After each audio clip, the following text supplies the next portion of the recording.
Monggo Ustaz untuk menyampaikan muqaddimah. Assalamualaikum warahmatullahi wabarakatuh. Bismillahirrahmanirrahim. Assalamualaikum warahmatullahi wabarakatuh. Saya muqaddimai dengan takbir Allahu Akbar, Allahu Akbar, Allahu Akbar. La ilaha illallah, Allahu Akbar, Allahu Akbar walillahil hamd. Kaum muslimin muslimat, para jamaah rahimani wa rahimakumullah, alhamdulillahirabbil alamin.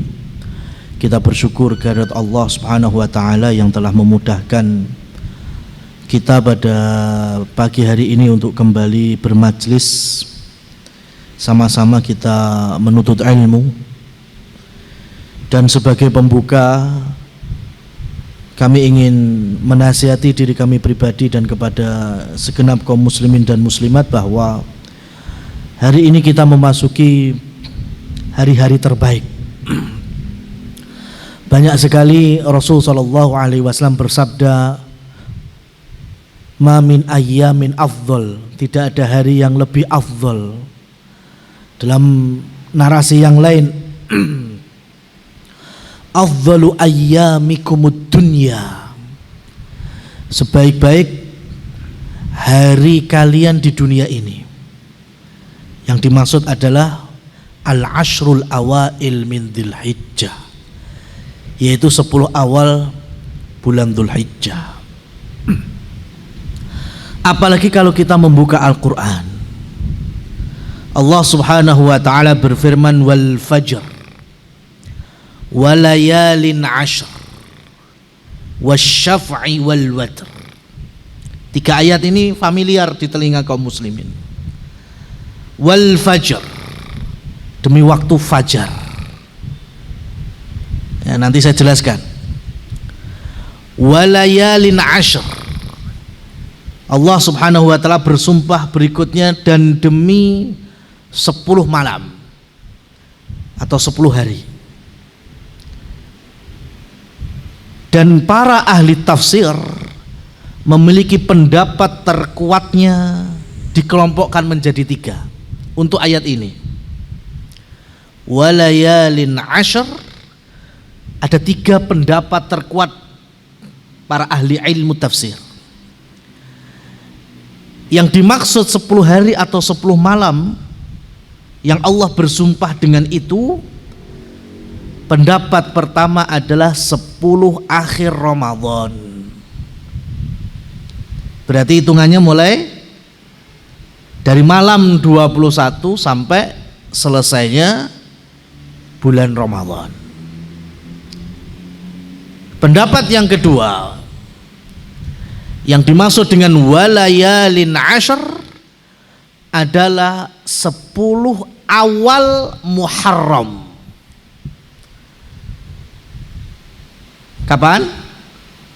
Dimulai tanggal 1 sampai tanggal 10 bulan Syura, ya, kalau Pananggalan Jawanya. Ini pendapat yang kedua.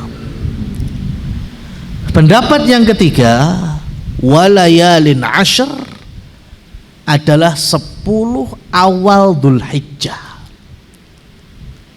Jadi ada 3 pendapat. Yang pertama tadi 10 akhir Ramadan. Yang kedua 10 awal Muharram. Dan yang ketiga 10 awal Dzulhijjah. Nah, dari 3 pendapat ini mana yang terkuat? Ya, mana yang terkuat? Kita baca ayat berikutnya, wasyaf'i wal watr. Nanti bisa dilihat terjemahannya. Secara bahasa itu apa? Asyaf'u itu secara bahasa artinya genap. Adapun watr sama dengan witir, berarti ganjil. Ya, Allah bersumpah dengan hari yang genap, Allah juga bersumpah dengan hari yang ganjil. Lah kemudian muncullah para ulama tafsir yang dimaksud hari genap adalah 10 Dzulhijjah. 10 itu ganjil apa genep? 10 ganjil apa genep? Genap. Adapun watrun atau witir itu tanggal 9 Dzulhijjah. Ganjil kan 9? Nah, dan rahimahullah Syekh Shalih Utsaimin beliau menukilkan pendapat tafsir bahwa yang dimaksud demi waktu fajar, fajar di sini adalah fajar yang terbit ya pada tanggal 10 Dzulhijjah, yang kaum muslimin setelah fajar terbit kira-kira sepenggelahan tombak, yaitu telah masuk waktu duha, mereka melangsungkan secara berjamaah sholat hari raya Idul Adha. Lengkap kan berarti? Wal fajr artinya pagi hari 10 Dzulhijjah, wasyafa'i wal watr 10 Dzulhijjah dan 9 Dzulhijjah. Kira-kira walayalin ashr, dari 3 pendapat terkuat tadi mana yang condong paling rojihnya sebelah mana? Yang pertama, yang kedua, atau yang ketiga? Yang ketiga. Kenapa diapit dari tafsir-tafsir yang mengarah kepada 10 Dzulhijjah? Berarti 10 awal Muharram ya gugur dia. Maka dari sini memunculkan para ulama untuk berbeda pendapat. Kalau gitu mana yang lebih afdol, 10 akhir Ramadan atau 10 awal Dzulhijjah? Nah, ini yang harus mikir akhirnya. Ya, mana yang lebih utama?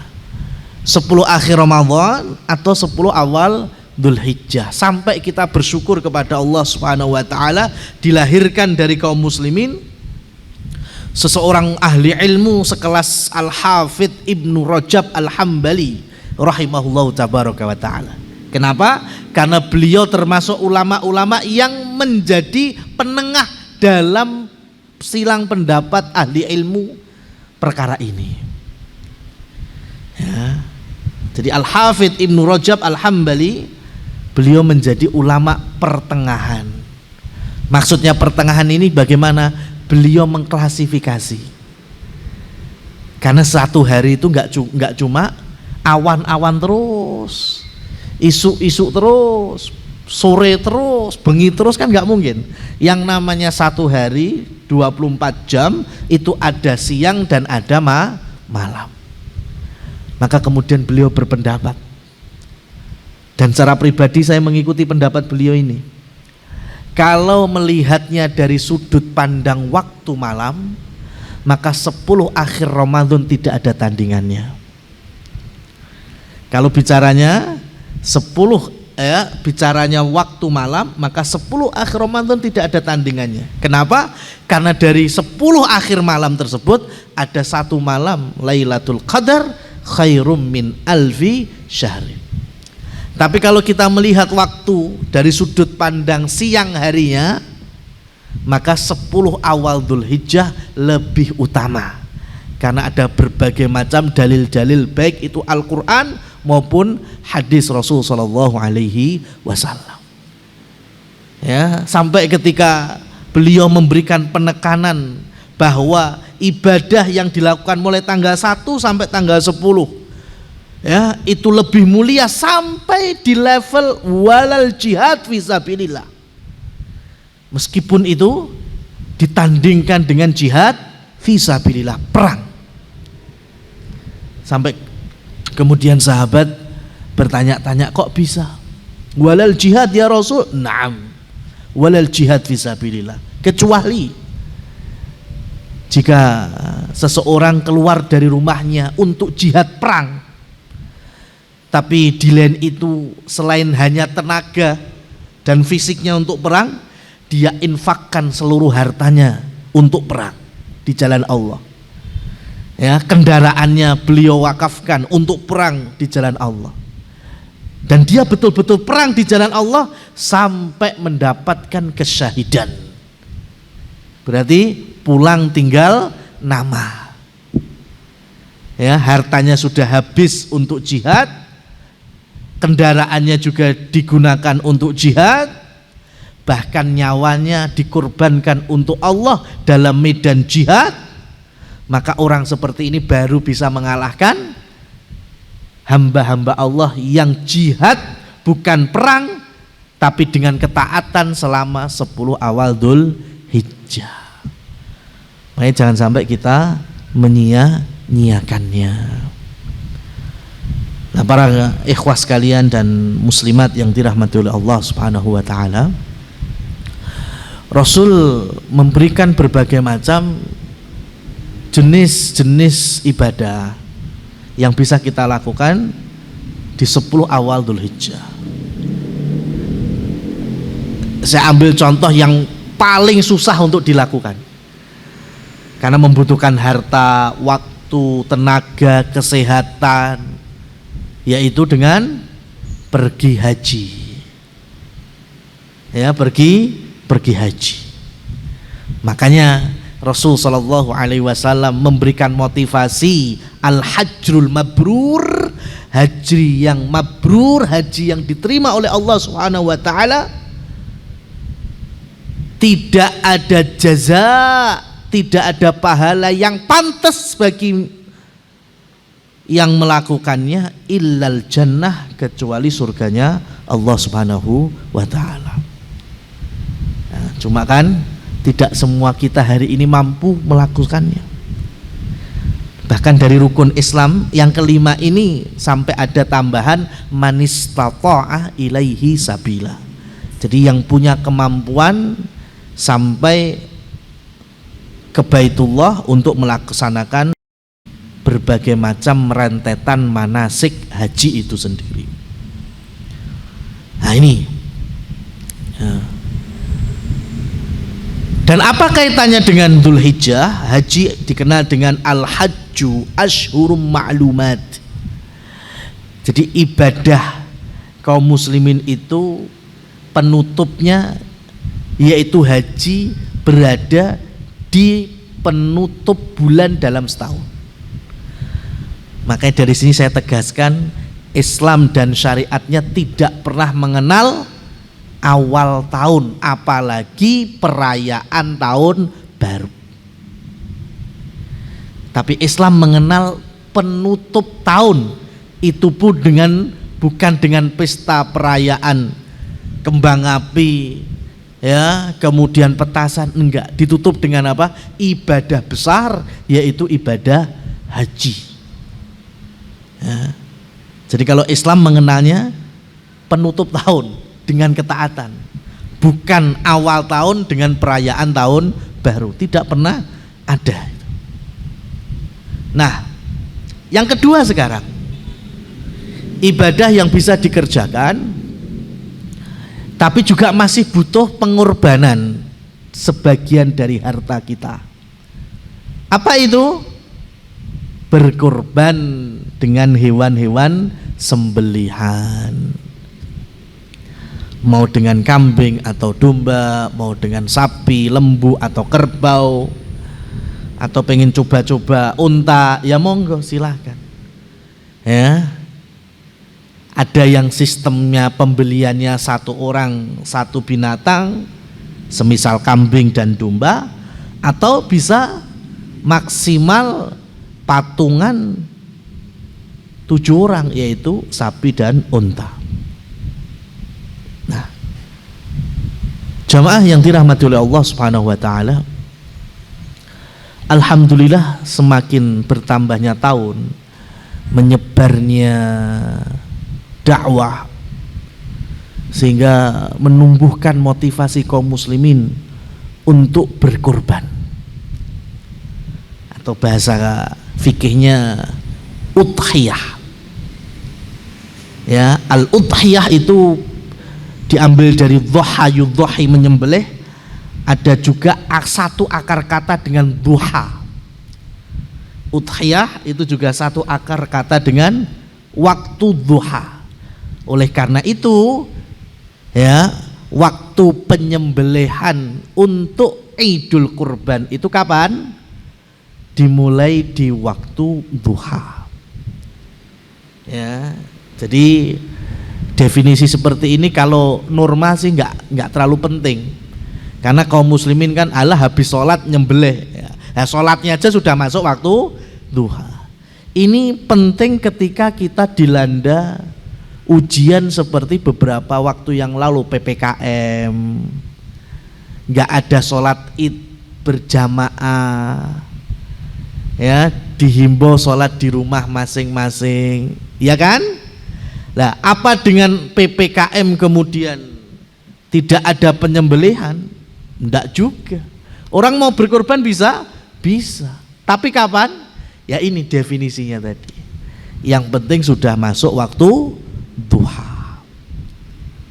Nah, kalau kita bicara ibadah kurban, nanti bisa dicek riwayat-riwayat Rasul sallallahu alaihi wasallam, rata-rata beliau mengawali dengan idza dakhala al-ashrul awail min dzulhijjah. Jika telah masuk kepada kalian 10 awal Dzulhijjah. Rata-rata hadis-hadis panjangnya seperti itu. Baru nanti ada beberapa tambahan. Ya, siapa di antara kaum muslimin yang sudah berniat atau bahkan punya hewan kurban, maka dilarang untuk potong-potong, cukur-cukur, ya. Atau wa man kana lahu dzu sa'atin, yang saat itu di 10 awal Dzulhijjah Allah berikan kelapangan rezeki, ya, dalam arti ada duit dan mampu untuk beli hewan kurban, falyudhahi, maka berkorbanlah. Waman lam yudhahi fala yaqrabanna musallana. Dan barang siapa punya rezeki, ya, artinya di hari itu di 10 awal Dzulhijjah kebutuhan primernya sudah cukup, bahkan sekundernya juga sudah mapan, dan masih ada sisa, dia tidak mau berkorban, maka Rasulullah SAW memberikan dalam tanda petik sedikit ancaman ini. Fala yaqrabanna musallana, jangan sekali-kali mendekati tempat sholat id kami. Ya, mampu untuk berkorban tapi tidak mau berkorban. Ya, maka dari sini muncullah para ulama yang menghukumi korban itu wajib. Ya, tetapi kita bersyukur karena sunnah itu ada 2. Ada sunnah Nabi, ya, ada juga sunnah para sahabat. Alaikum bisunnati, peganglah baik-baik ajaranku, kata Rasul. Cukup? Enggak, Rasul masih melanjutkan. Alaikum bisunnati wa sunnatil khulafa'ir rasyidin al-mahdiyyin min ba'di, dan ajaran-ajaran para khulafa ur-rasyidin, yaitu sahabat Rasul. Dan kita bersyukur Umar bin Khattab tidak setiap tahun kurban. Supaya apa? Supaya memahamkan kepada umat Nabi Muhammad bahwa hukum kurban tidak sampai wajib. Karena berat itu. Ya, karena kalau bicara domba, kambing, jangankan itu, unta Umar sanggup beli. Karena Umar bukan termasuk sahabat yang miskin, tapi karena punya misi dakwah berkelanjutan, ya, karena Rasul setiap tahun berkorban, ya, tapi karena itu sedang memberikan pelajaran dari setiap tahunnya, dan sahabat memahami tidak sampai wajib, maka Umar sengaja tidak berkorban di beberapa tahun. Sehingga muncullah pendapat jumhur ulama bahwa kurban hukumnya sunnah muakkadah. Tetapi saya juga harus menjelaskan ini di hadapan para jamaah. Jangan kemudian karena hukumnya sunnah muakkadah dimaknai yang paling simpel sekali, oh Kalau sunnah fikih berarti barang siapa mengerjakan dapat pahala, yang tidak melakukan tidak dapat dosa. Akhirnya nggak banyak yang berkorban. Ya, tolong pahami sunnah muakkadah sebagaimana para ulama fikih memahaminya. Maksudnya sunnah muakkadah adalah sunnah dalam arti levelnya di bawah wajib. Muakkadah ditekankan, kalau kita mampu lakonono. Itu maksud dari sunnah muakkadah. Saya ulangi, ya, sunnah muakkadah itu memahaminya seperti ini. Sunnah berarti tidak sampai level wajib, ya, di bawah wajib. Muakkadah ditekankan, artinya kalau kita mampu kerjakan. Ya, jangan pakai definisi enggak melakukan enggak sampai dosa, ya, enggak ada fastabiqul khairatnya. Itu jamaah yang dirahmati oleh Allah Subhanahu wa taala. Nah, motivasi yang baik ini diiringi dengan afdhaliyah, itu akan lebih sempurna. Ya. Terus terang, kaum muslimin muslimat yang dirahmati oleh Allah Subhanahu wa taala. Sebelum pandemi dan pasca pandemi, atau 2016 ke atas dengan 2016 ke sini, itu kami yang berada di salah satu pesantren itu merasakan bagaimana pengalaman berkorban di pesantren kami itu dulu dan sekarang. Dulu itu hampir 10 Dzulhijjah plus hari Tasyrik itu ada penyembelihan, disebabkan banyaknya hewan kurban. Sapi bisa puluhan, kambing bisa menyentuh ratusan. Ya, hari ini, ya, beberapa tahun, ya 3-4 tahun yang lalu itu jauh penyusutannya. Di pesantren kami itu paling cuma berapa sapi, berapa puluh kambing. Tapi kita seneng malah.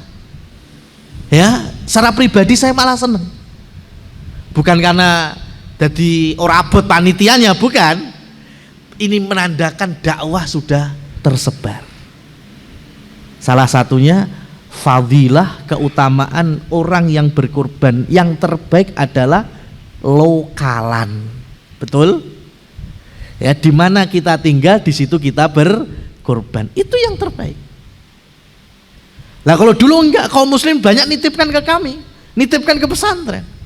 Orang mana, Jawa, luar Jawa, lokal, interlokal, nitip, transfer. Sehingga betul-betul banyak itu amanah dari kaum muslimin korban di pesantren. Tapi semenjak adanya dakwah, ya, sehingga kemudian mulai tahu, oh ternyata korban paling bagus di tempat masing-masing. Akhirnya semakin menyusut itu, tapi kita senang. Kenapa? Berarti kaum muslimin sudah naik level ilmunya.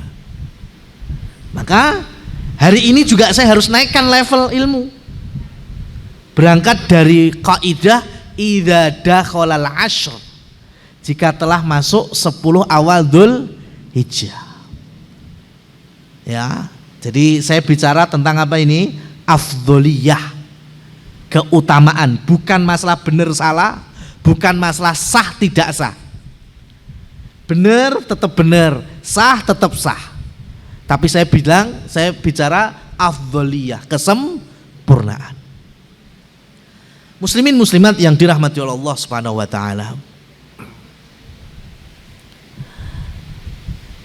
Ada konsekuensi fikih yang berbeda.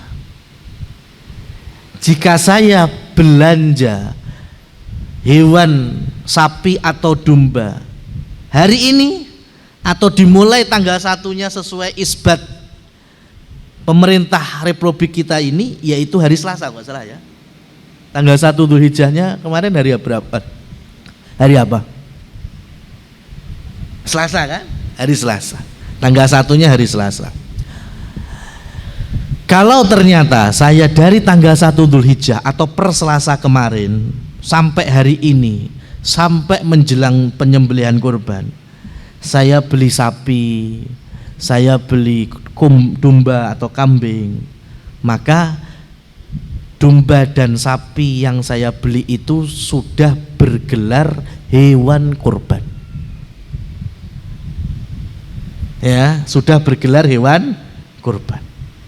Adapun kalau saya belanja sapi atau dombanya sebulan yang lalu atau jauh-jauh hari sebelum masuk awal Dzulhijjah, maka sapi dan domba yang saya beli itu belum bergelar hewan kurban. Dan sebutannya apa? Yo hewan ternak, yo sapi biasa, wedhus biasa, belum bergelar hewan kurban. Lah emang apa bedanya? Nah ini saya bicara konsekuensi fikihnya. Kalau sudah bergelar hewan kurban karena dibeli dari tanggal 1, 2, 3, 4, 5, 6 dan seterusnya sampai penyembelihan, maka namanya hewan kurban itu sudah nggak bisa diotak-atik.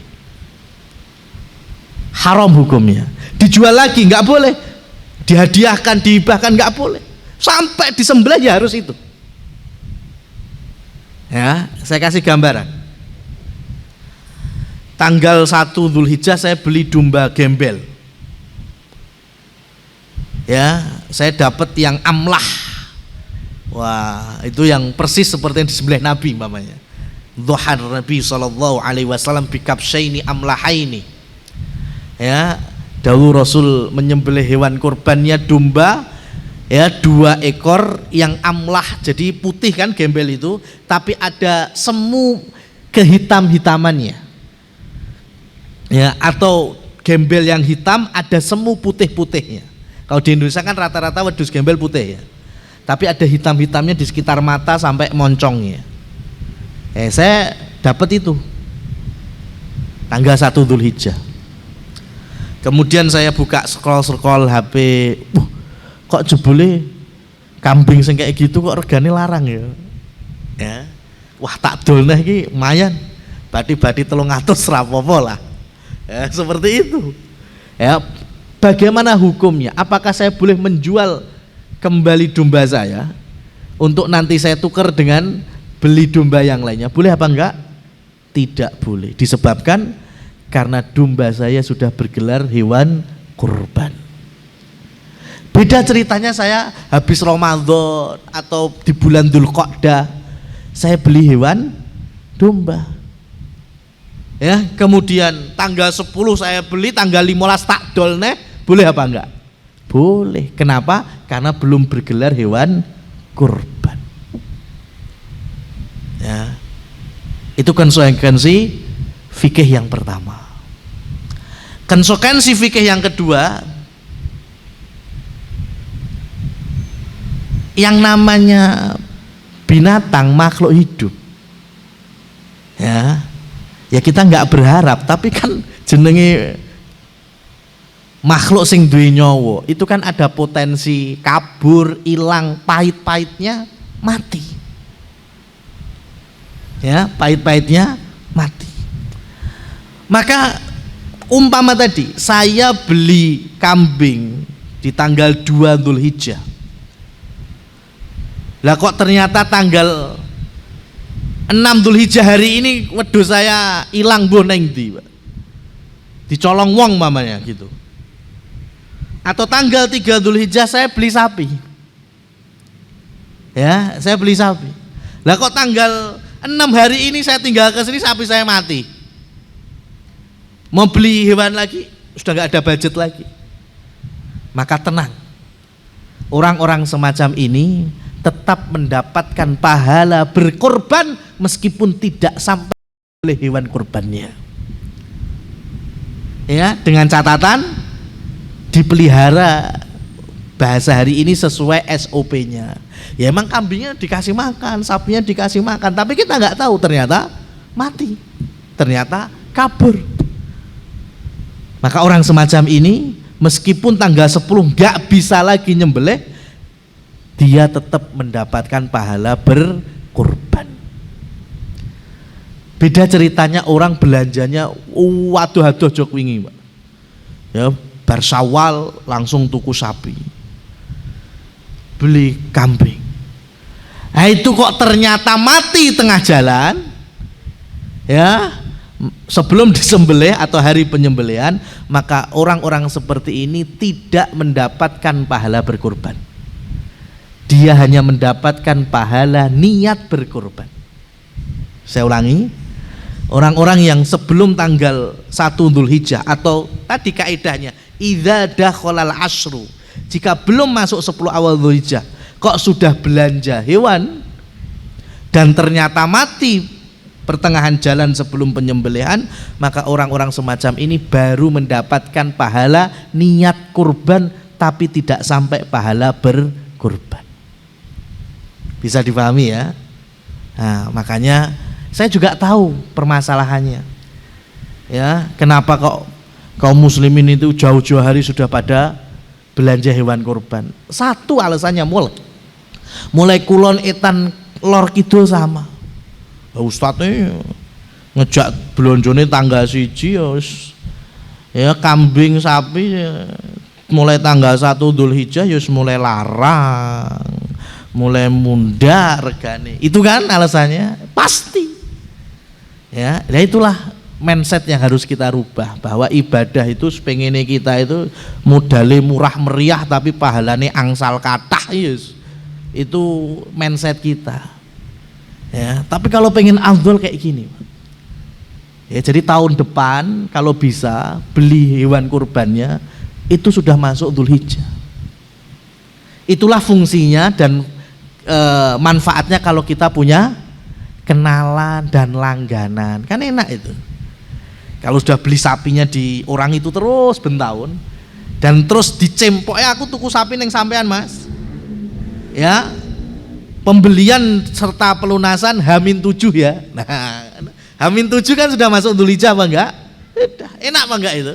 Enak. Kita dapat kesempurnaannya.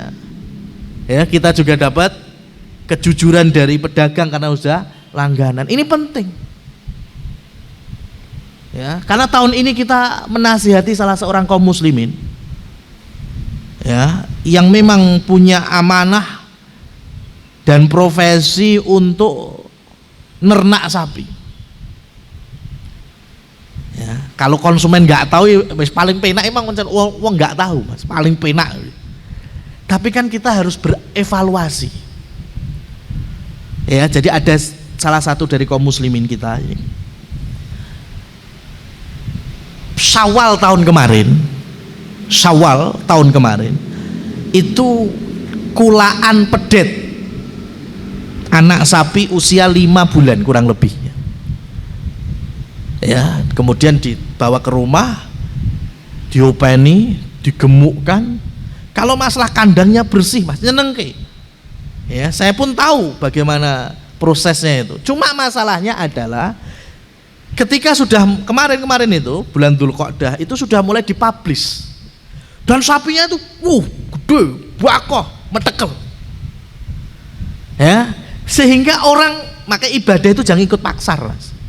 Jangan ikut pangsa pasar. Kira ndeleng sapi nih, mas, yakin wah itu untuk kurban bagus banget, gemuk, wah ketok sehat, mau dicek kandangnya bersih. Tapi satu kesalahannya, bahwa kaum muslimin tidak mengevaluasi bahwa sapi ini belum genep 2 tahun. Pada syarat sahnya, ya, sapi itu 2 tahun genep masuk hari berikutnya, disebut dengan musinnah. Ya, maka hati-hati, coba orang kalau jualan apalagi cuma modal WA group, sapi ini ingin foto netok kan, apa ada tambahan? Ini usianya sudah 2 tahun lebih, nggak ada. Setahu saya, ya, di grup yang saya punya itu pamer sapi ukur awak etok, mas. Padahal mana yang lebih penting? Ya, mana yang lebih penting? Sapi gemuk ginuk-ginuk tapi belum cukup usia 2 tahun, atau badan nggak terlalu gemuk tapi sudah cukup 2 tahun? Mana yang untuk kurban? Ya, yang mana? Yang kedua, mesti pengennya yo sing ginuk-ginuk cukup umur, Ustaz. Ya wis, pilihannya nggak ada itu. Dan kalau ada, regone mesti luwih dhuwur.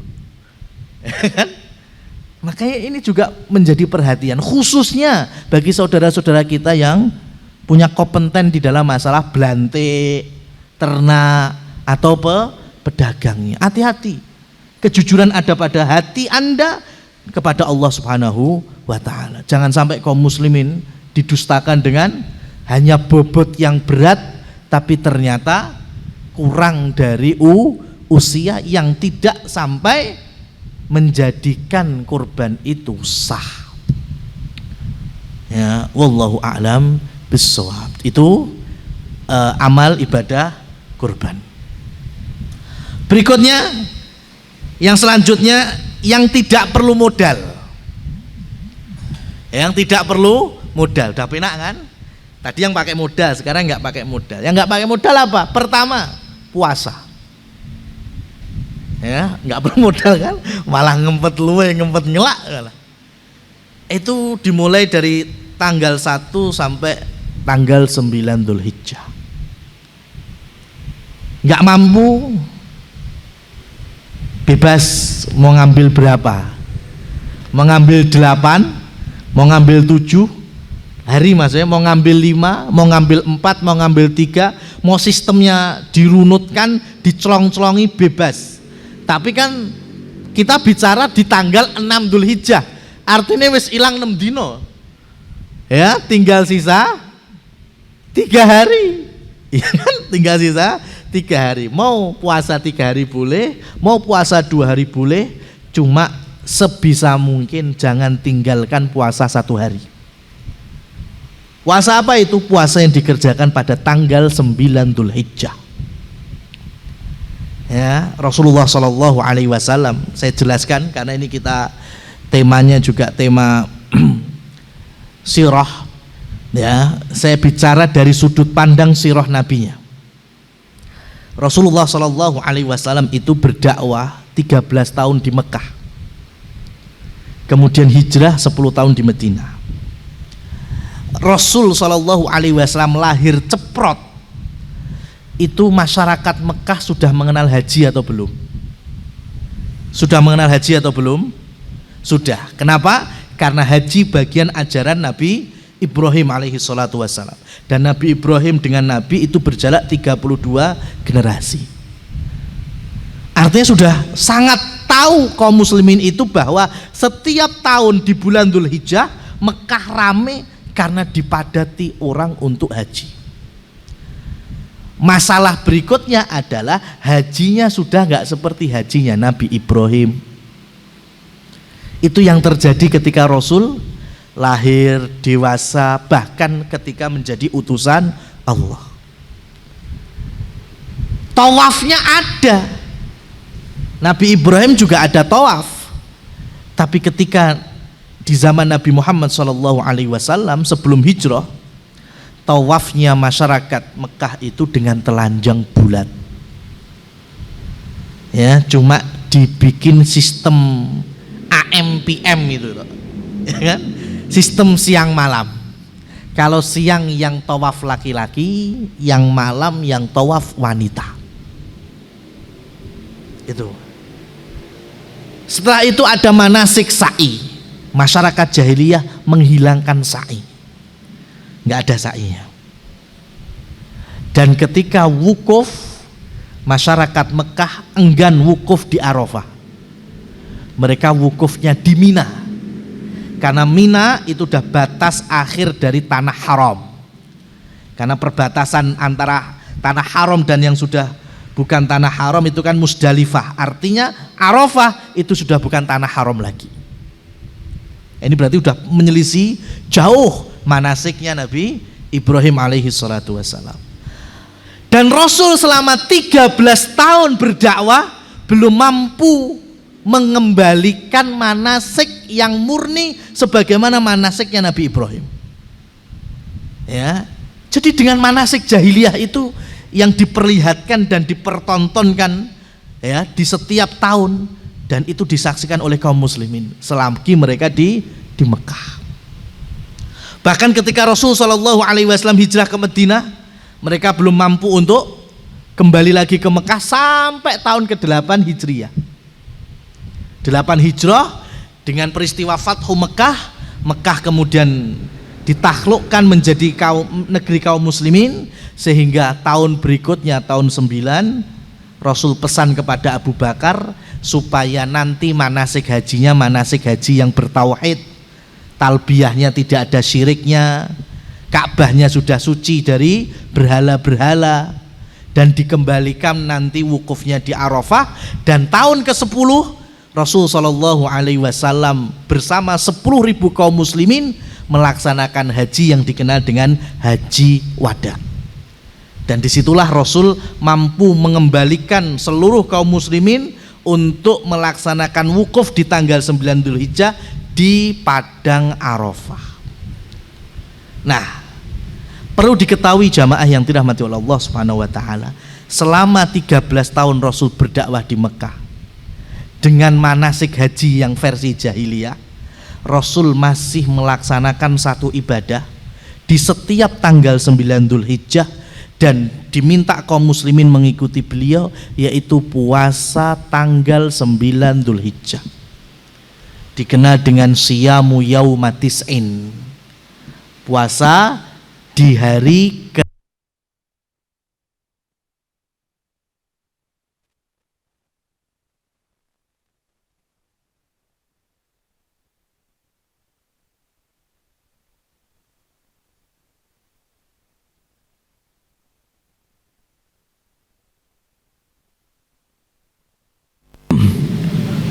Barakallahu fikum. Kami ulangi jamaah yang dirahmati Allah Subhanahu wa taala, selama 13 tahun Rasulullah Shallallahu Alaihi Wasallam berdakwah di Mekah dengan model haji manasik jahiliyah, tapi beliau senantiasa melaksanakan puasa di setiap tanggal 9 Dzulhijjahnya. Dan Rasul Shallallahu Alaihi Wasallam baru mampu untuk mengembalikan bahwa wukuf itu yang benar adalah di Arafah di tanggal 9-nya, itu baru ketika tahun ke-9 Hijriah, dan Rasul lakukan di tahun berikutnya itu tahun 10 Hijriah. Maka saya mau bertanya, mana yang lebih dulu, puasa pada tanggal 9 Dzulhijjah atau Rasul mampu mengembalikan wukuf di Padang Arafah? Mana yang lebih dulu? Puasa tanggal 9-nya atau wukufnya kaum muslimin di Padang Arafah? Mana yang lebih dulu? Puasa pada tanggal 9 Dzulhijjah. Oleh karena itu, ya, Rasul Shallallahu Alaihi Wasallam karena sudah mampu mengembalikan wukuf di Arafah, dan itu terjadi pada tanggal 9, dan tanggal 9 adalah puasa bagi orang-orang yang tidak berhaji, maka kemudian diistilahkan dengan siyam yaum Arafah atau shaumu Arafah, yaitu puasa Arafah. Maka dari sirah Nabi ini, ketika kita termotivasi untuk puasa Arafah, yang mana Rasul Shallallahu Alaihi Wasallam di salah satu sabdanya diriwayatkan oleh banyak sekali para perawi hadis, ya, bahwa saumu Arafah yukaffirani, akan mendapatkan fungsi mengkafarai atau menggugurkan dosa-dosa, yukaffirus sanatul madiyah wal baqiyah, yaitu menggugurkan dosa-dosa tahun yang lalu dan tahun yang akan datang. Berarti totalnya 2 tahun, tahun yang lalu atau tahun yang akan datang. Maka iman-iman sekali kalau kita tidak berpuasa. Lah, kapan puasanya? Sesuai dari penjelasan saya tadi, berarti puasanya menyesuaikan orang yang sedang wukuf atau tanggal 9 Dzulhijjahnya. Tanggal 9 Dzulhijjah, bukan karena orang wukuf. Ya, meskipun model perselisihan pendapat dari kalangan ulama semenjak dulu ada. Ya, semenjak dulu ada, bahwa harusnya kaum muslimin itu kalau Idul Adha itu patokannya adalah jamaah haji. Ya, itu kan perbedaannya. Kalau Idul Fitri beda-beda enggak apa-apa. Ya, tapi dikembalikan seperti Syekh Shalih Utsaimin, secara umum dalilnya sama. Saum, ya, tasumuna yauma yasumun wa tuftiruna yauma yuftirun. Jadi kalian berpuasa di hari masyarakat muslimin berpuasa dengan penguasanya, dan kalian hari raya bersama pemerintah kaum muslimin berhari raya. Sudah, itu yang paling aman. Karena kalau kita tidak memakai kaidah seperti ini, mesti fikihnya ada yang rancu. Pasti fikihnya ada yang rancu. Kalau umpamanya mau ikut puasa Arafahnya wukuf, berarti wukufnya tahun ini jamaah haji hari apa? Hari Selasa. Tapi sisi lain, saya sholat id bersama pemerintah, bukan ormas. Pemerintah hari Kamis. Rebu ini nyapa sampean, Mas? Kan? Rebu ini apa? Kan? Susah kan? Mesti ada cacatnya dalam fikihnya itu. Ya. Sehingga banyak hari ini yang menjadi ikhtiyatan atau kehati-hatian. Itu versi mereka. Bagi saya inilah cacatnya kaidah dan fikihnya kalau tidak mengikuti maslahat kaum muslimin di bawah penguasa yang sah, yaitu lebaran haji atau Idul Adhanya sholat ditegakkan di hari Rabu tapi nyembelihnya di hari Kamis. Bahasa narasinya kan, ya kita toleransi bareng-bareng aja. Kalian bertoleransi Rebu kita mengadakan sholat, kami bertoleransi nyembelihnya Kemis. Lawan penyembelihan paling utama itu kapan? Habis diadakannya sholat itu yang paling utama. Ya, lah kenapa kok nggak Rebu? Karena sebagian seperti itu sapi enek sing sholat esok Kemis, ya kan? Jadi ribet kan? Itu kalau tidak mau diatur menjadi satu kerukunan atau satu maslahat. Nah, itu kaitannya dengan ibadah puasa 9 Dzulhijjah yang kemudian dikenal dengan puasa Arafah, dan ibadah yang tidak modal berikutnya memperbanyak takbir. Baik itu takbir mutlak dari tanggal 1 sampai tanggal 13 Dzulhijjah maupun takbir muqayyad mulai tanggal 9 Dzulhijjah sampai asyar 13 Dzulhijjah di setiap ba'da sholat maktubah atau sholat wajib. Ya kan, bertakbir nggak perlu modal ya. Sampean berangkat kerja pulang kerja, berangkat kajian pulang kajian, silahkan memperbanyak takbir. Allahu Akbar ya. Nanti dipraktekkan, disyiarkan. Dengan kita bertakbir sebelum tanggal 9 atau 10 Dzulhijjah, setidaknya kita sudah punya usaha menggugurkan mitos dan klenik ataupun kaidah orang tua zaman dulu. Jarine lek takbir urung riyoyo gugah mayit sing nang kuburan. Jari sapa sekarang? Siapa yang bilang? Rasul sallallahu alaihi wasallam meminta Abdullah ibnu Umar, Abdullah ibnu Abbas belanja unta dan belanja domba di pasar hewan. Mereka dengan berteriak-teriak artinya mengeraskan takbiran mereka. Gitu. Jadi silahkan bertakbir. Yang penting di tempat-tempat yang layak, artinya di toilet jangan, di luar itu silahkan. Ya, sambil ngomong anak takbir silahkan, sambil jalan-jalan takbir silahkan, supaya menggugurkan mitos ini. Ya, zaman dulu kan gitu. Urung wayahe takbir gugah wong mati neng kuburan. Neng kuburan sudah ada urusannya sendiri, sudah punya alam sendiri. Ya, sudah bukan urusan kita. Demikian yang terkait dengan Dzulhijjah dan juga sekelumit dengan fikih kurbannya. Monggo saya kembalikan tema ke moderator.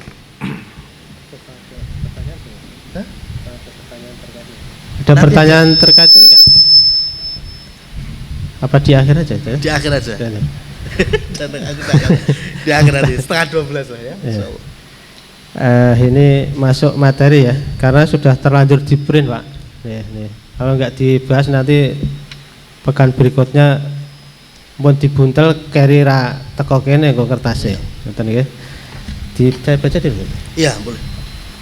Bismillahirrahmanirrahim. Peristiwa yang kelima dalam kisah ini, peristiwa yang kelima yaitu kisah hijrah.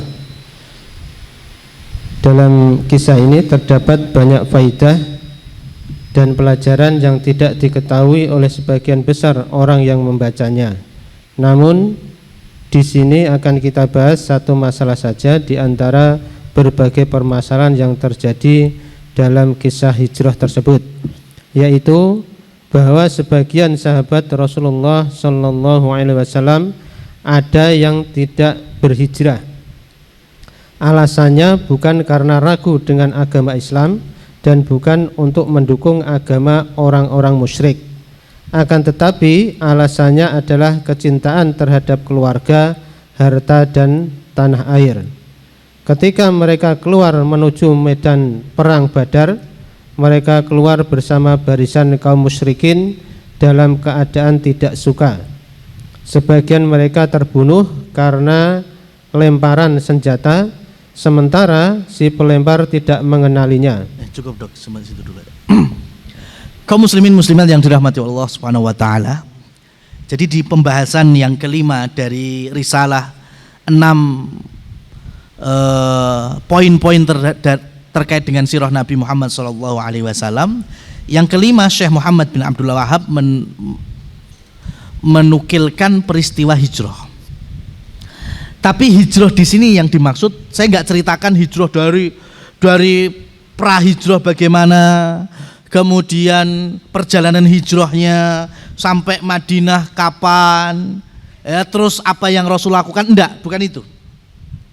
Tapi hanya satu poin saja, ya, karena kalau dari awal jelas kepanjangan.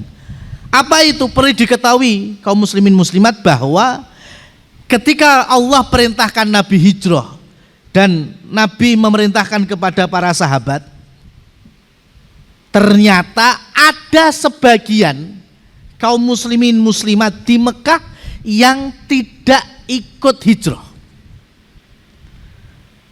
ya, tidak ikut hijrah ke Madinah.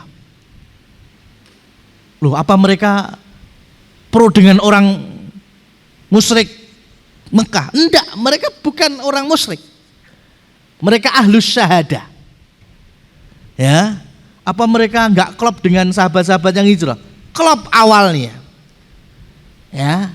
Jadi alasan mereka tidak hijrah hanya satu, urusan dunia. Entah itu tanah, maksudnya tanah itu punya kebun, atau masalah perdagangan, ekonomi, atau keluarga. Ya, jadi tema ini sebetulnya bagus sekali bagi sebagian kaum muslimin. Ya, ketika diminta untuk keluar dari pekerjaan yang haram, susahnya naudzubillah. Ya, terus nanti anak istri saya rezekinya dari mana? Makan apa? Ya, itu. Hari ini kaum muslimin muslimat secara global itu lebih takut makan dan minum haram dibandingkan profesi haram. Ya apa enggak, Mas? Hari ini muslimin dikei daging genjik mamanya, ya, dikasih minuman khamr misalnya, mau? Enggak mau.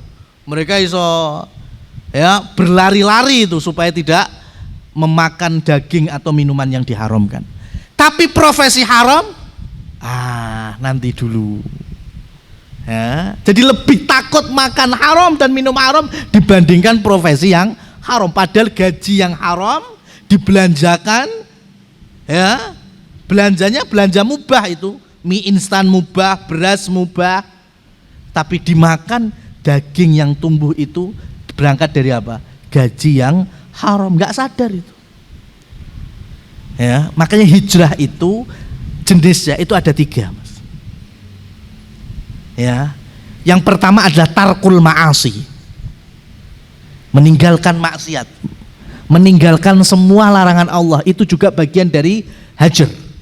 Al-hijrah sebagaimana Syekh Shalih Fauzan menjelaskan, al-hijrah syar'an secara syariat adalah hajara ma yahjurullahu atau manahallahu anhu, yaitu berhijrah artinya meninggalkan. Jadi hajar itu secara bahasa artinya qati', memutus, ya, ngetok, mengkat, ya, dari apa yang memang Allah larang, kita jauhi, ya, kita putus hubungan dengan yang haram. Itu jenis yang pertama. Jenis yang kedua, intiqalu min biladi syirki ila biladil Islam, yaitu berpindahnya dari tempat syirik menuju tempat Islam yang bertauhid. Yang ketiga jenisnya adalah mujanabat, menjauhkan diri dari lingkungan yang terlalu banyak kemungkaran dan kemaksiatannya. Ini semuanya jenis hijrah, ya.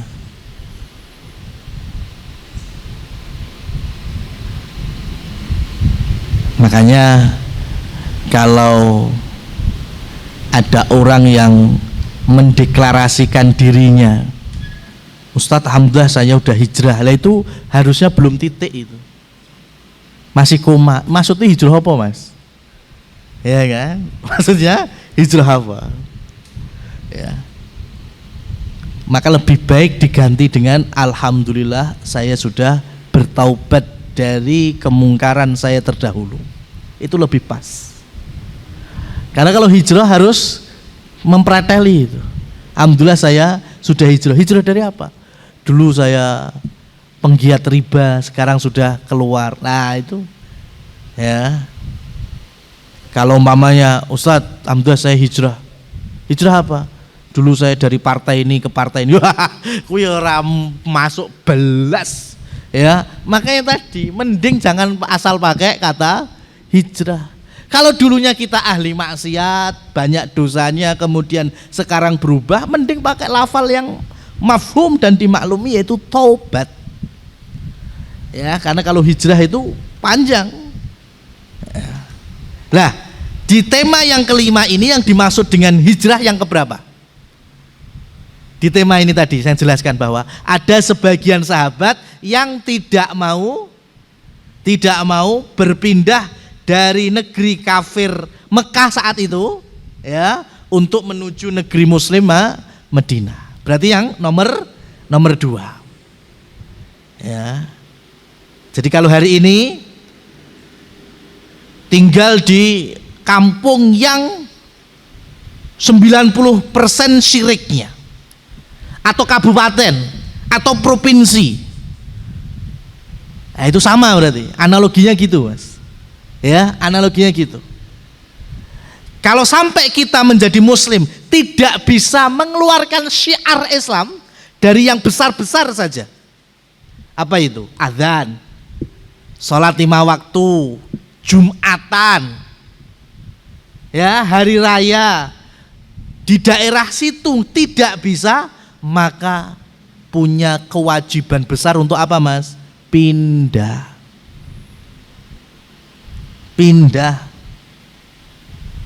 Tapi kalau bisa Jumat lancar, khotibnya pakai salon luar pun enggak apa-apa, umpamanya, ya. Hari raya ada, ya, adzan qomat full sound system boleh. Tapi di negeri yang mayoritas kafir, maka hukum hijrah pindah tempat ke negeri muslim itu menjadi mandubah atau sunnah, sangat dianjurkan. Masih pilihannya apa? Lek iso pindah. Makanya saya itu khawatir ke adik-adik generasi itu. Ya, saya pernah nyebar angket itu ke kajian-kajian remaja, putra putri, bahkan sebagiannya santri. Tanpa nama memang saya nggak tahu jadinya. Tapi 85% dari angket yang saya sebar dengan pertanyaan, seusia kalian itu kalau pengen, ini tasnya angketnya pengennya angket umroh aslinya, ya kan, di usia kalian itu kalau pengen berwisata itu kemana gitu kan, ya.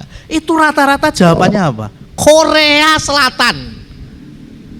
La haula wala quwata illa billah. Bener itu, masih ada angketnya itu, tulisan-tulisan adik-adik kita itu. 85% ya Korea Selatan. Paling sing haji ya, umroh gitu kan, ke Mekah, Madinah, 3 masjid itu. Wah, itu bisa dihitung 5 jari. Rata-rata Korea Selatan. Masya Allah, oh bangga itu. Ya, piknik ke negeri kafir bisa bangga itu kan aneh. Berarti kan hati terkait dengan akidahnya itu masih lemah. Lah wong sing kafir kon metu kok. Malah kita yang tinggal di Indonesia negeri muslimin malah dolane pengen yang negeri kafir. Ya, itu. Jadi bagaimana konsekuensinya ketika sebagian sahabat tidak mau karena dunia, ya karena dunia, kemudian kaum muslimin yang berangkat ke Madinah, mereka ketemu dulur anyar, yaitu masyarakat Ansor. Ya apa enggak?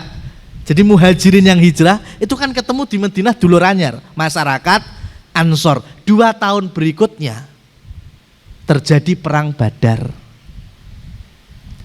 yang mana masyarakat Mekah itu mewajibkan setiap rumah itu harus punya wakil untuk berangkat perang Badar, termasuk muslimin yang mereka menyembunyikan keislamannya, ya harusnya hijrah tapi gak gelem, akhirnya mereka ikut di barisan siapa? Barisan musyrikin otomatis. Lah saiki sahabat-sahabat sing Ansor, opo kenal ya wajah-wajah mereka lek muslim? Ya akhirnya ketika terjadi perang Badar, ada sahabat-sahabat Ansor yang ketemu orang Mekah yang taunya ini adalah musuh kita, sabet-sabet mas, panah-panah, akhirnya meninggal. Tapi yang muhajirin tahu, ya Allah kita membunuh saudara kita sendiri. Nah, bagaimana terus bisa dilanjutkan keterangannya? Bismillah. Ketika para sahabat mendengar bahwa di antara korban perang ada si fulan dan si fulan, mereka merasa berat dan berkata, kita telah membunuh saudara-saudara kita. Lalu Allah Ta'ala menurunkan ayat yang artinya, sesungguhnya orang-orang yang diwafatkan oleh malaikat dalam keadaan menzalimi diri mereka sendiri, sampai ayat dan Allah Maha Pengampun lagi Maha Penyayang, yaitu An-Nisa 97 sampai 100. Dibaca semua saja tadi. Oh ya, monggo. Ya. Ini saya bacakan ayatnya apa artinya secara lengkap ya, dari ayat 97 sampai 100. Sesungguhnya orang-orang yang dicabut nyawanya oleh malaikat dalam keadaan menzalimi sendiri, mereka para malaikat bertanya, bagaimana kamu ini? Mereka menjawab, kami orang-orang yang tertindas di bumi Mekah. Mereka para malaikat bertanya, bukankah bumi Allah itu luas sehingga kamu dapat berhijrah di bumi itu? Mereka orang-orang itu tempatnya di neraka Jahanam, dan Jahanam itu seburuk-buruk tempat kembali, kecuali mereka yang tertindas, baik laki-laki atau perempuan dan anak-anak yang tidak berdaya dan tidak mengetahui jalan untuk berhijrah. Mereka itu mudah-mudahan Allah memaafkannya. Allah Maha Pemaaf lagi Maha Pengampun. Dan barang siapa berhijrah di jalan Allah, niscaya mereka akan mendapatkan di bumi ini tempat hijrah yang luas dan rezeki yang banyak.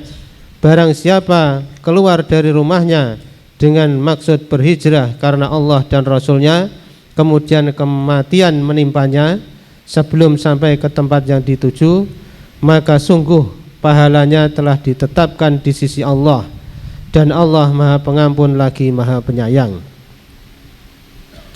Maka siapa saja yang mencermati kisah mereka dan perkataan para sahabat, kita telah membunuh saudara-saudara kita, tidak ada informasi atau kabar yang sampai kepada para sahabat tentang orang-orang yang tidak hijrah tersebut meragukan Islam, dan tidak pula tentang kemungkinan mereka mendukung agama kaum musyrikin.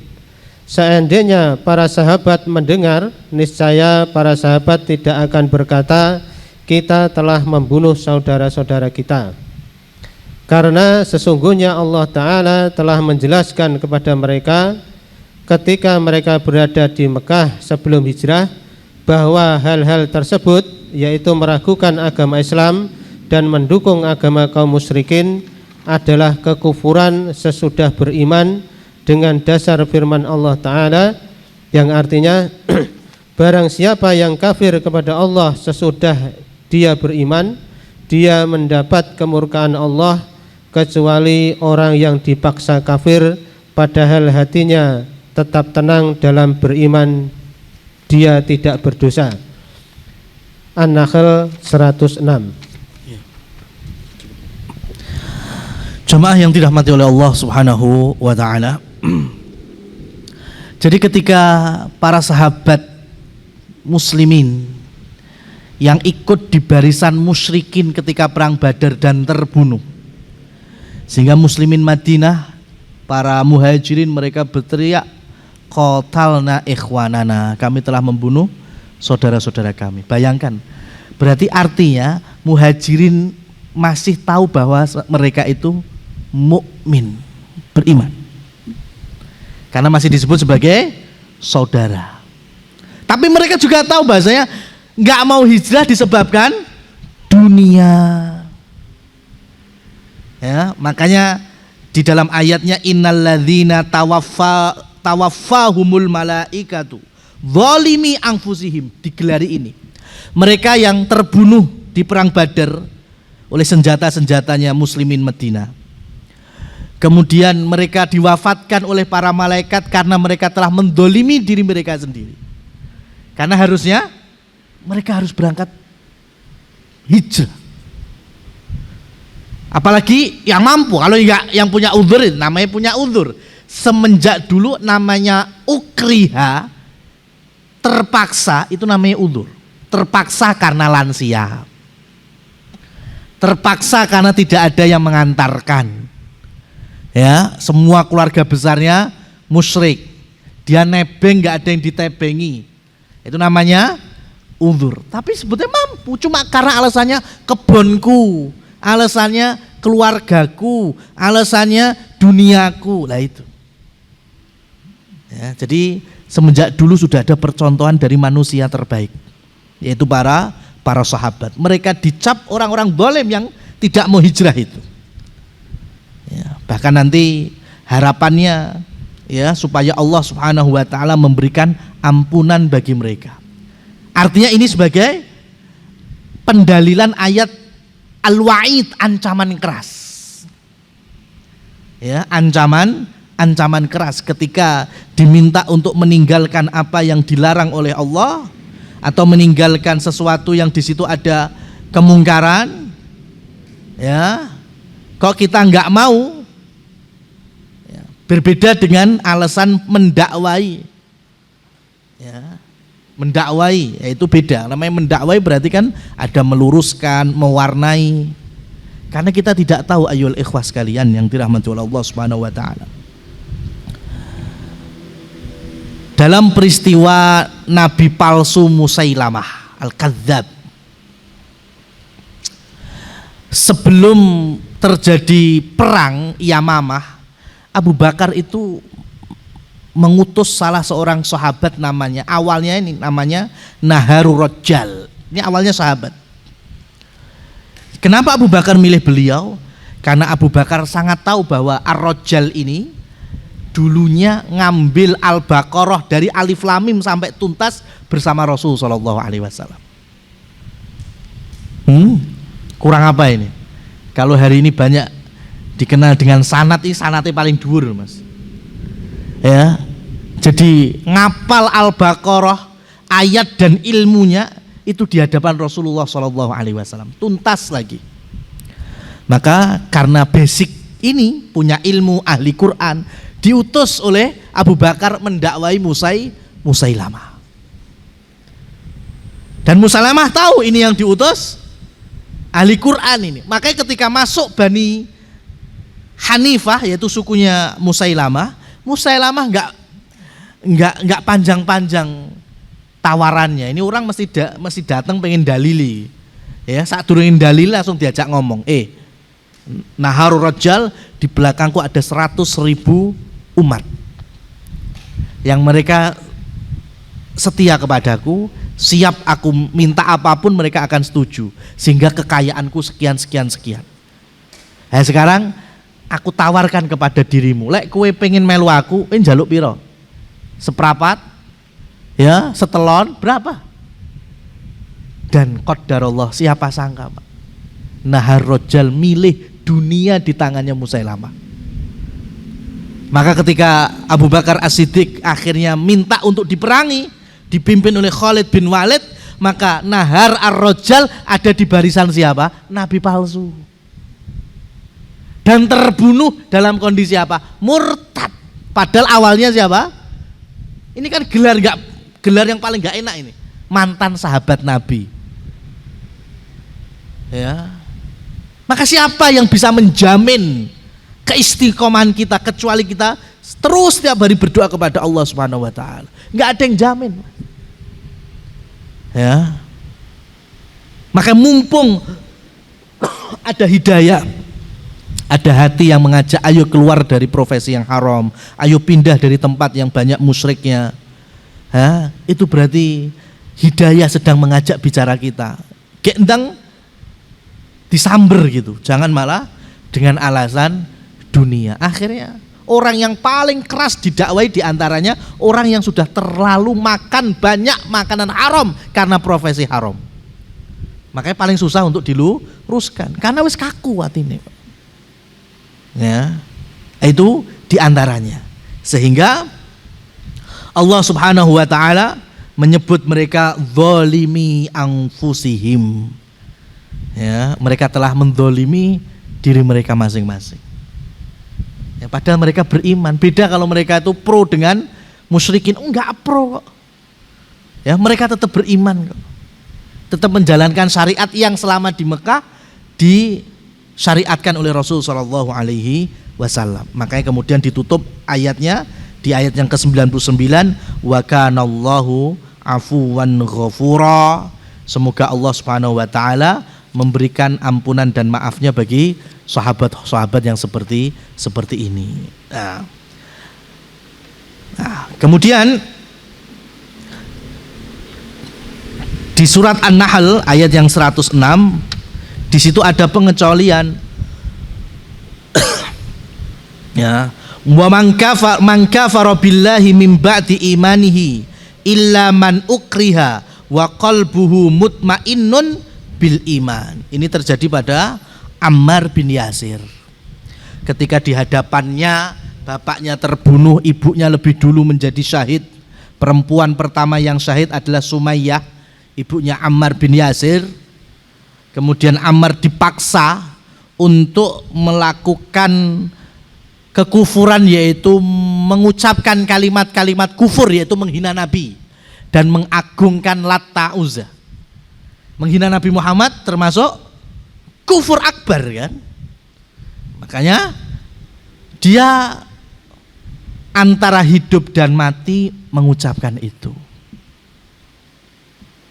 Lantas ketika dibebaskan, oh berarti Ammar wis pro kita ini, sudah mau mengagungkan Tuhan-Tuhan berhala-berhala Lat Uzza dan lain seterusnya. Ammar pergi lari mencari Rasulullah SAW, diceritakan. Dan Rasul kemudian bertanya, wa ma bika ya Ammar, lah bagaimana dengan hatimu wahai Ammar? Ya kalau hatiku masih iman ya Rasul. Ya, maka turunlah ayat ini, yaitu man kafara billah min ba'di imanihi, siapa yang mengkufuri Allah setelah iman, ya illa man ukriha, kecuali karena terpaksa. Terpaksa di sini bukan terpaksa dikeluarkan dari pekerjaan, bukan. Ya, terpaksa karena dicemooh oleh tonggo kanan kiwa. Ya, bukan terpaksa karena besok saya makan apa. tapi terpaksa antara hidup dan mati.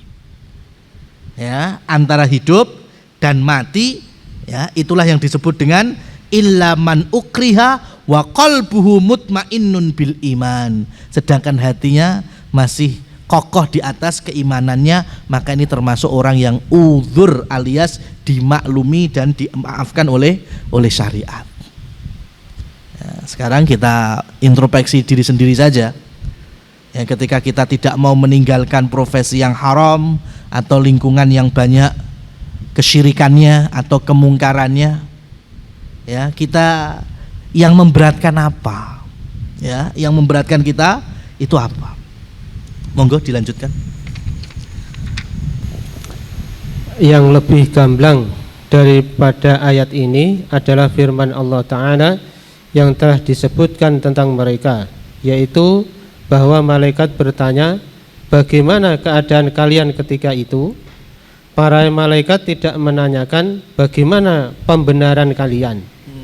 Mereka menjawab, dahulu kami adalah orang-orang yang tertindas di negeri Makkah. Para malaikat tidak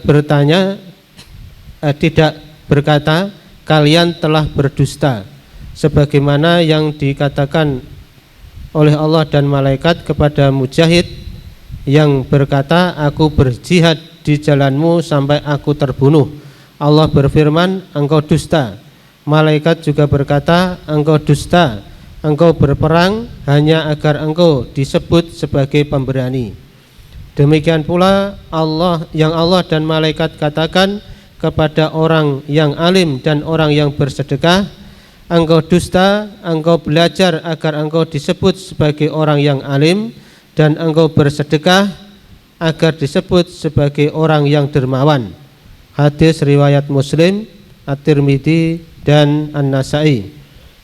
Adapun mereka yang tidak ikut berhijrah ini, maka malaikat tidak menyatakan bahwa mereka berdusta. Bahkan menanggapi mereka dengan ucapan mereka, para malaikat berkata, bukankah bumi Allah luas sehingga kalian dapat berhijrah di bumi itu? Ayat setelahnya akan menambah jelas hal itu, baik bagi orang yang pandai maupun yang bodoh, yaitu firman Allah Ta'ala, kecuali orang-orang yang tertindas dari kalangan pria, wanita, dan anak-anak yang tidak mampu berdaya upaya dan tidak mengetahui jalan untuk hijrah. Ini sangat jelas bahwa mereka yang tidak berhijrah karena udzur tidak termasuk ke dalam ancaman yang disebutkan di akhir surat An-Nisa ayat 97. Maka sudah tidak tersisa syubhat lagi. Namun hilangnya syubhat ini hanya bisa dicapai oleh orang yang menuntut ilmu. Beda halnya dengan orang yang tidak mau menuntut ilmu. Bahkan Allah berfirman tentang mereka, mereka tuli, bisu dan buta hingga mereka tidak bisa kembali ke jalan yang benar. Al-Baqarah ayat 18. Kita lanjutkan jamaah yang dirahmati oleh Allah Subhanahu wa taala. Jadi para sahabat yang wafat di peristiwa Badar tapi yang tidak ikut hijrah, para malaikat pun tahu bahwa mereka itu keimanannya iman yang jujur. Ya, iman yang jujur. Bukan seperti hadis yang terkait dengan 3 jenis manusia. Ya, yaitu yang melakukan keberanian di medan jihad kemudian mati. Ya, orang-orang taunya pemberani dan dia pun berhasil mendapatkan julukan itu. Ya, jadi perang kelihatan gagah supaya dicap pemberani, bukan karena Allah Subhanahu wa taala. Orang yang bersedekah juga demikian, bukan ikhlas tapi memang supaya dicap sebagai dermawan. Orang ahli ilmu juga demikian, bukan ikhlas tetapi pengen dicap sebagai alim dan seterusnya. Lah sahabat-sahabat ini tadi nggak seperti itu. Malaikat pun tahu bahasa mereka itu jujur terhadap imannya. benci dengan orang musyrik, cuma perkara tadi aja, dunia. Sehingga pertanyaan malaikat, ya, bagaimana keadaan kalian? Malaikat tidak bertanya, ya, atas dasar apa kalian kok akhirnya nggak mau hijrah? Ya, kalau keadaan kalian dulu gimana? Oh, nahnu minal mustad'afin. Kami dulu itu lemah, disiksa, dirampas harta kami. Ya, maka kemudian malaikat menjawab bahwa ardullah wasi'ah. Bumi Allah itu luas. Kan sudah ada syariat hijrah, kenapa nggak ikut hijrah? Ya. Nah besok tuh kayak gitu juga. Siapapun di antara kita yang ketika pekerjaan yang haram, ketika sudah menjadi kabak dan seterusnya, ya, kemudian alasannya hanya sebatas anak istri makan apa? Anak istri karena nggak punya kekuatan, ini kan termasuk yang uzur. Tapi kita selaku kepala keluarga, suami, ya, di situ tonggak penentunya. Malaikat nggak banyak tanya, ya, cuma tanya, ya, emang susah, ya, mamanya dari Jawa pergi ke Sumatera, pergi Kalimantan, dari kabakmu yang haram pindah menjadi buka pisang molen, gitu-gitu aja kan, ardullah wasi'ah. Makanya kan HP saya ini karena apa ya istilahnya, kalau saya lagi sepaneng itu, saya itu yang sering saya cari itu kan masalah bisnis yang koyo out of the box gitu loh Mas. Jadi kayak YouTube saya atau saya itu kan biasanya kan nyekrolnya itu sesuatu yang sering kita buka kan, itu kan banyak pedagang bahasa sosmednya itu pedagang perindapan, ya, orang-orang India itu. Bayangkan Mas, di India itu ya ada pisang diambil, kemudian kulitnya dioncai, kemudian ada kertas bekas koran bekas opo wis nggak jelas lah, terus gedangnya kayak ini srek ini, tiris ini seret. Ada yang beli Mas, dikasih tek, payu, masuk logika itu orang Indonesia. Emangnya orang India semales itu apa? Sampai tuku gedang kayak gitu. Lah kita ada gedang tinggal oncet dhewe emplok selesai kan ya. Itu sampai ada profesi bakulan gedang kayak gitu Mas. Ya. Coba sekarang ini untuk menjawab orang-orang nanti terus makan apa? Dilengen wong India sing kaya ngono iki lho. Ya. Kreatifnya sampai segitunya loh. Ya kan? Masya Allah, gedang diirisi pakai pisaunya, ditaruh kertas payu, Masya Allah.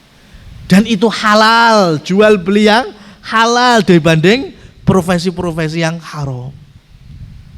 Ya cuma aslinya mau apa enggak, gengsi atau tidak, lah itu saya enggak punya jawabannya.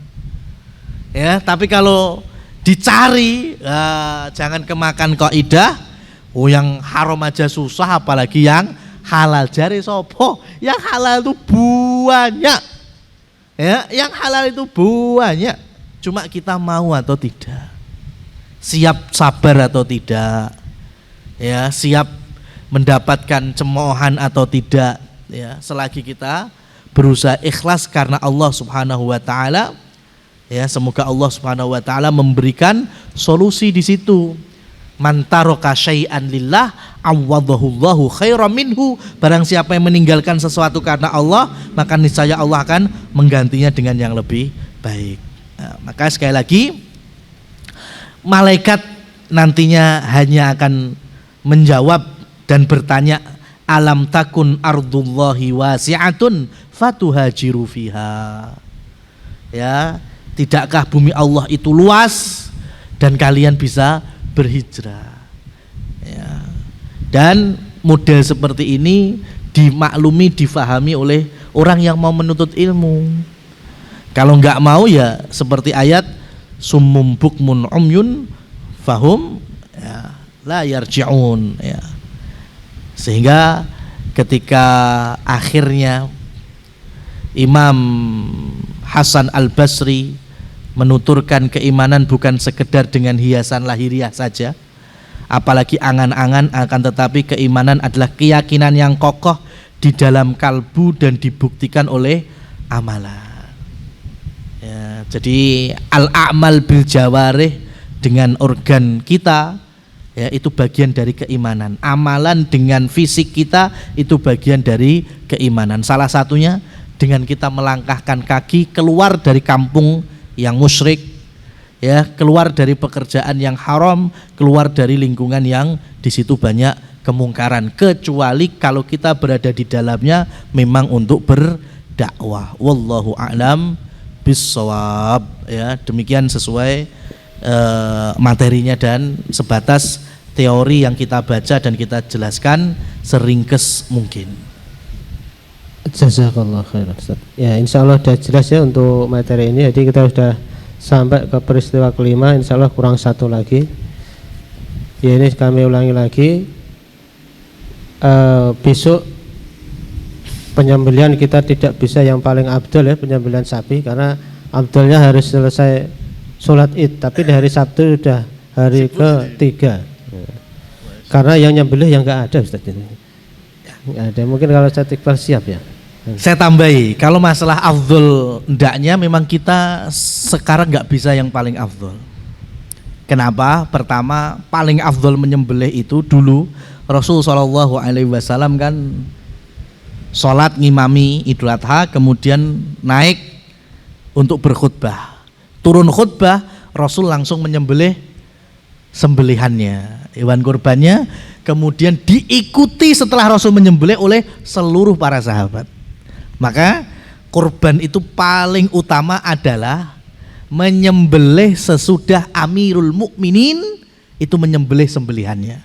Ini nggak bisa kita praktekkan, apalagi kita yang di Solo, ya kan? Solo itu Idul Adha jam 7:07 sudah selesai sholatnya. Lah Istiqlal tuh kadang selesai 8:30, dan presiden kita biasanya sholatnya di Istiqlal, pemimpin kita sholatnya kalau nggak di Jakarta di Istana Bogor, ya, baru kemudian nyembelih sapinya presiden mamanya. Lah kalau nunggu sapinya presiden disembelih, lah para jam 1:30 baru kita menyembelih, ya Bang enggak?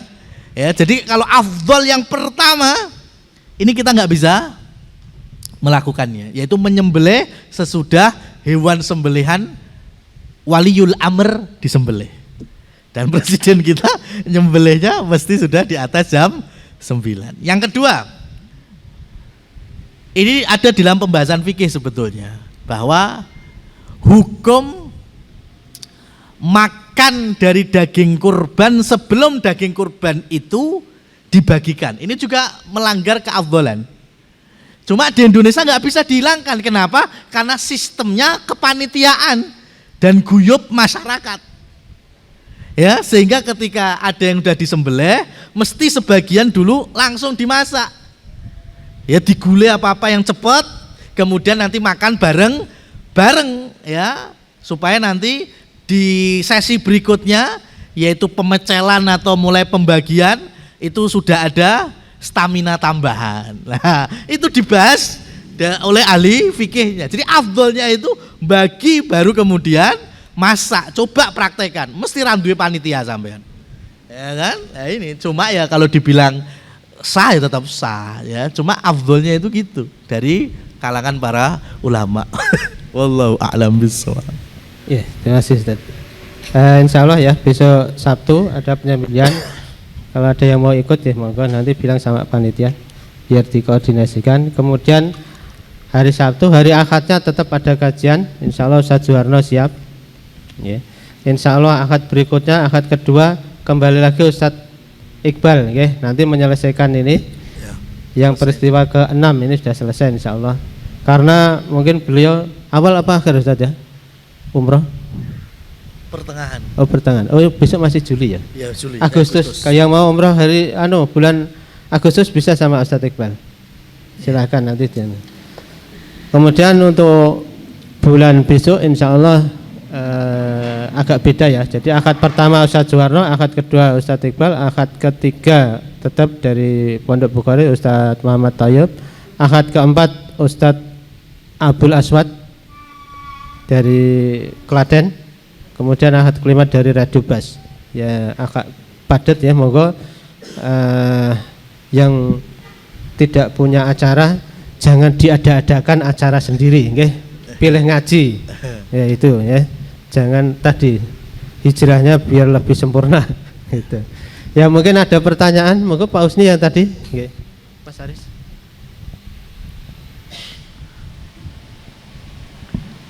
Bismillah. Ustaz izin bertanya. Dalam Islam kan kita kenal atau kita ketahui dari Rasulullah bahwasanya bulan itu kalau enggak 29 hari 30 hari ya Ustaz. Iya.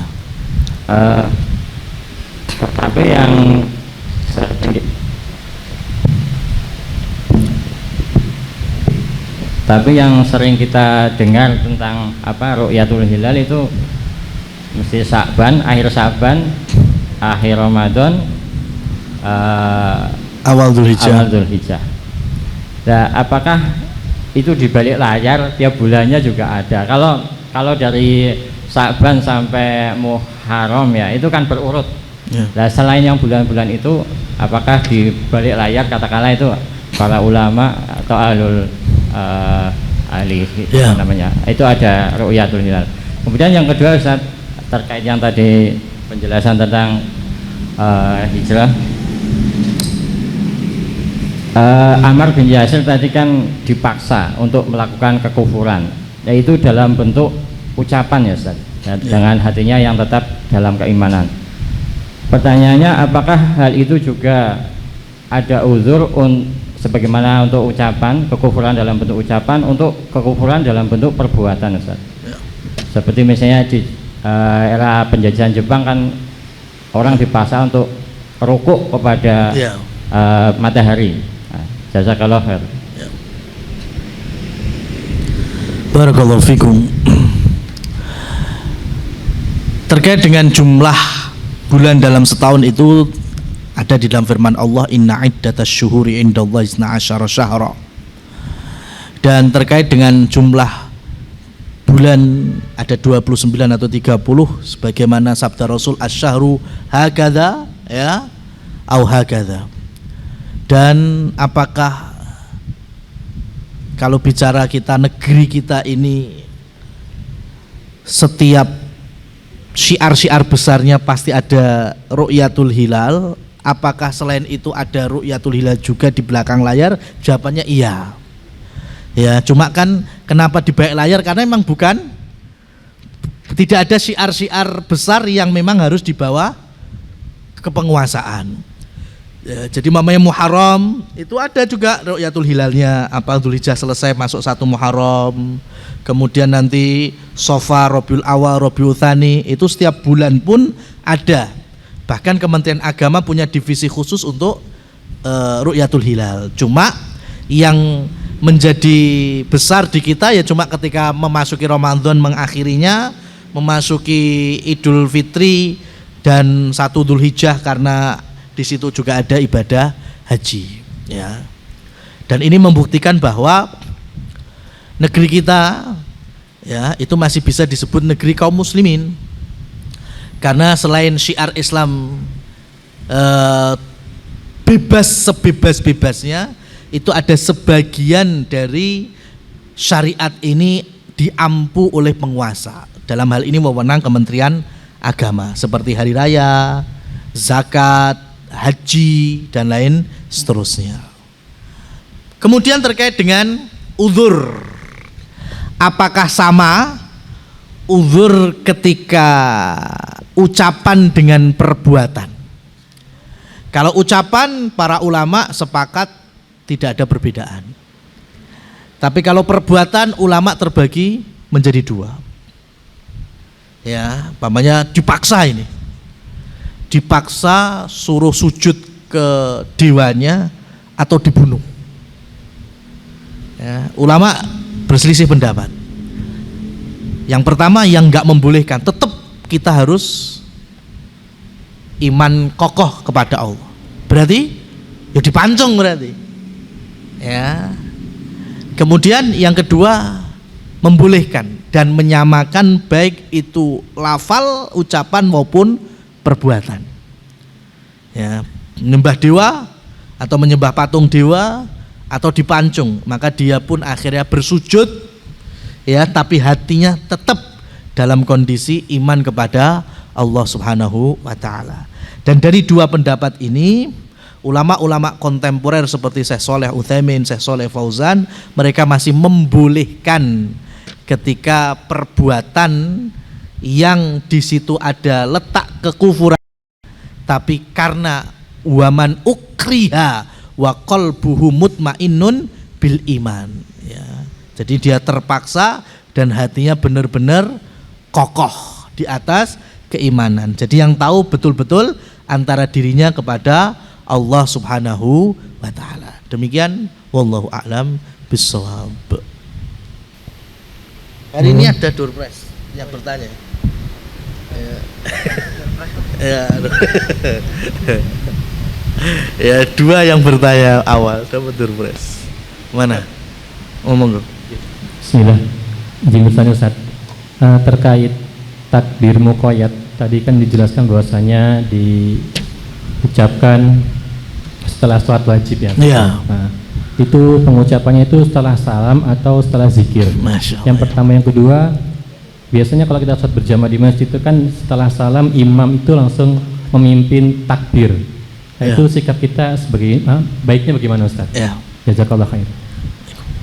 Takbir muqayyad sebagaimana fatwa dari Lajnah Daimah dilakukan setelah salam langsung. Ya, sebelum zikir. Dan tanpa diimami, dalam arti dipimpin. Ya, jadi mau nantinya beda-beda enggak apa-apa. Ya, malah jangan sampai ada yang mimpin. Ya, jadi mamanya udah satu salam, kemudian langsung takbir Allahu Akbar, Allahu Akbar, Allahu Akbar. Nanti ternyata sampainya ya bar salam saya buka HP titik, kemudian baru Allahu Akbar, ya enggak apa-apa. Ya, artinya kalau pertanyaannya selepas salat wajib betul, kemudian sebelum zikir atau sesudahnya, maka jawabannya mengacu pada Lajnah Daimah dan ulama-ulama yang lain, maka langsung setelah salam. Jadi tidak nunggu zikir habis sholat selesai. Langsung. Untuk jumlahnya Ustaz apa ada? Tidak ada maksimal jumlah. Ya, tidak ada maksimal jumlah. Nanti kalau kita menjumlahkan maksimal malah kita jatuh kepada sesuatu yang tidak terbilang tapi kita bilang. Ya, cukuplah kita mungkin lagi pengen takbir pengen 5, pengen 7, habis itu baru kita zikir habis sholat, silahkan. Ya, jadi tidak ada penjumlahan atau al-iddah di dalam takbir mutlak maupun muqayyad. Ya, begitu juga jenis-jenis takbir itu juga difahami oleh para rawi hadis. Ada 3 riwayat, ada 5 riwayat. Nah, itu yang boleh. Cuma yang masyhur di kita kan Allahu Akbar 3 kali, kemudian la ilaha illallah, wallahu akbar, Allahu akbar, walillahil ham. Ini silahkan, tidak masalah. Ya, yang nggak boleh itu ketika ditambahi organ, kemudian ditambahi alat-alat musik yang lain. Takbiran ora oleh, bukan takbir ya nggak boleh. Pasangannya itu loh nggak boleh. Ya, wallahu a'lam bishawab. Nih Mas. Mungkin ada yang lain? Durwes lagi. Ya. Sudah habis tapi durwes Iya. ya. Iya. Kayak yang ketiga tidak dapat door prize. Mungkin ada pertanyaan, monggo. Betul, iya. Ya. Jawab yang di sini itu. Oh ya. Nah, ya, maksudnya itu keras dalam arti mau didengar sendiri boleh, didengar sampingnya boleh. Keras bukan arti bengok loh ya. Keras bukan dalam arti bengok. Seperti hanya antum yang menyembelih. Antum menyembelih itu kan lafalnya bismillah atau bismillah Allahu Akbar. Itu diucapkan. Entah antum dengar sendiri atau sampai orang lain dengar. Ya, jangan dibatin. Jagal ya aslinya iki lali, Mas. Ya kan? Terus pas ngene-ngene terus, Mas, wis bismillah. Duh, urung ya. Engko dadi batang. Gak situ akhirnya solusinya sudah dalam hati. Nah, ini penyakit ini. Jangan, Mas, dilafalkan bismillah atau bismillah Allahu Akbar. Ya, begitu juga takbir. Takbir itu namanya syiar, itu diucapkan. Ya, kalau mungkin di situ lagi ada orang yang masbuk, ya mungkin kita lirih dulu lah, cukup kita aja. Tapi kalau udah komplit semuanya sudah sama-sama takbir, sehingga pojokan takbir, pojokan kono yok takbir, maka kita lebih mengeraskan lagi, tidak masalah. Ya, wallahu a'lam bishawab. Ya, saya akan menjawab pertanyaan yang masuk melalui pesan singkat terkait dengan seorang akhwat yang punya penghasilan sendiri dengan izin suami, ingin menghajikan bapaknya yang sudah meninggal dengan badal haji, membayar pihak yang menyediakan jasa badal haji. Bolehkah? Sebelum saya lanjutkan, tentu kami telah menjelaskan di antara perkara anak memberikan amalan untuk orang tuanya yang telah meninggal dan disepakati oleh para ulama, yaitu badal umroh, badal haji, itu boleh. Kemudian sedekah atas nama si mayit itu juga diperbolehkan. Ya, sehingga kalau bicara badal haji untuk ayah yang sudah meninggal boleh. Tapi saya mau tanya, ini penanya sudah haji atau belum? Kalau si penanya belum haji, yo haji yose. Kan? Haji ya lebih dulu, karena kewajiban rukun Islam kita ya itu lebih utama dibandingkan orang lain. Anti dengan suami mamanya sudah genep duit untuk berangkat haji dulu. Ya, kalau ternyata nanti dilimpahkan rezeki tahun-tahun berikutnya, orang tua dibadalkan haji, boleh-boleh saja. Baik itu berangkat lagi atau memberikan amanah melalui beberapa biro yang kita tahu kredibel dan kejujurannya dalam masalah ini. Ya, jadi kalau pertanyaan sebatas boleh membadalkan haji ayah yang meninggal, boleh. Tapi catatan berikutnya, sudah haji apa belum sampeannya? Kalau belum haji, mending sampean haji dulu. Ya Ustaz, nunggu antrian lama. Ya enggak apa-apa, yang penting antum sudah niat untuk haji dulu sebelum membadalkan haji ayah sampean. Kemudian yang kedua, juga ingin berkorban untuk bapaknya. Lah ini bapaknya yang udah meninggal tadi berarti. Nah, berkorban itu kan ibadah keluarga, ya, dan ibadah tahunan. Kan ibadah itu kan ada ibadah harian, ibadah pekanan, ibadah bulanan, ibadah tahunan, seumur hidup pisan. Ibadah harian sholat 5 waktu, azan qomat, ya, pekanan Jumatan, Senin Kemis terhitung pekanan, bulanan puasa ayyamul bid, tahunan hari raya, puasa Syawal, puasa Ramadan, puasa Arafah, puasa Muharram, ya, korban bagian dari sini. Sekali seumur hidup. Oh, haji tidak sekali seumur hidup, itu wajibnya. Tapi lek mbalani boleh? Boleh, berarti kan bukan sekali seumur hidup. Ibadah yang sekali seumur hidup itu khitan. Ya, enak sing pengen ngulangi nambah. Ya, nikah kan juga enggak sekali seumur hidup kan? Ya, haji korban itu bagian yang mana? Tahunan.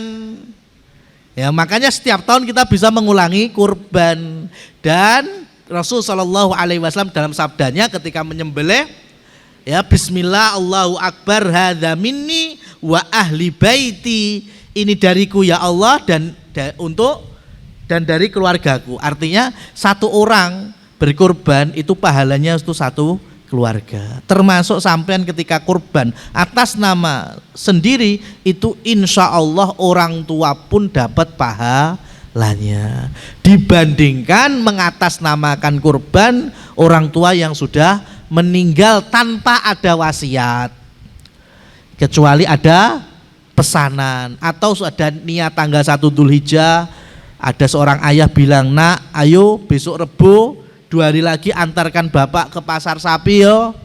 Ternyata Selasanya meninggal, berarti sudah punya keinginan berkorban, maka anaknya atau ahli warisnya wajib mengorbankan atas nama si bapaknya tadi. Nah ini kan udah meninggal lama kan, maka saran kami cukup yang masih hidup dari anak-anaknya berkorban, insya Allah pahala untuk ayahnya juga dapat. Dan yang ketiga, ternyata ayahnya tadi ini anak baktinya Masya Allah ini, pengen membadalkan haji ayahnya, pengen berkorban atas nama ayahnya, cuma di masa hidupnya bapak tidak pernah sholat alias Islam KTP, dan waktu meninggal masih meninggalkan warisan. Loh, warisannya dibagi, ya kan, warisannya gendang dibagi sebelum banyak yang nuntut. Nah sekarang berarti kan ujungnya ternyata bapaknya tidak pernah sholat, ya. Dan Umar radhiyallahu anhu mengatakan, la yuqalu musliman man tarakas shalah, tidak bisa disebut muslim kalau meninggalkan sholat. Ini ucapan sahabat, ucapan Nabi kan banyak sekali, ya. Al-farqu al-ahdu bainana wa bainal kufri tarkus shalah. Pembeda antara kita dengan kekufuran adalah meninggalkan sholat, dan lain seterusnya. Sehingga kalau ujungnya pertanyaannya keterangan bahwa ayahnya dulunya tidak pernah sholat, maka apa yang kami sampaikan tadi tidak perlu dilaksanakan, tidak perlu membadalkan haji, ya, tidak perlu kemudian juga melakukan amalan-amalan mengatasnamakan orang tuanya yang sudah meninggal yang dulunya tidak pernah sholat. Dan mohon maaf, bukan mau menyinggung, tapi inilah adab bagi syariat kita ini. Ya, silahkan memohonkan ampunan kepada ayahnya, kepada Allah Subhanahu wa taala, tapi untuk badal haji tidak perlu dilakukan. Ya, kemudian berkorban juga tidak perlu dilaksanakan. Ada satu pertanyaan lagi, sekaligus minta saran, jika anak kita diajak mertua untuk ikut acara berjanji atau sholawatan, dalam tanda petik sholawatannya ya, baiknya sikap kita gimana? Apa perlu kita kasih tahu ke mertua soal larangan ikut berjanjinan? Betul, ya betul. Wa ta'awanu 'alal birri wat taqwa wa la ta'awanu 'alal itsmi wal udwan. Jangan bekerja sama dalam masalah kemungkaran dan perselisihan, permusuhan, apalagi permusuhan terhadap syariat Allah Subhanahu wa taala. Ya, sholawatan yang tidak ada asal muasalnya, bahkan lebih banyak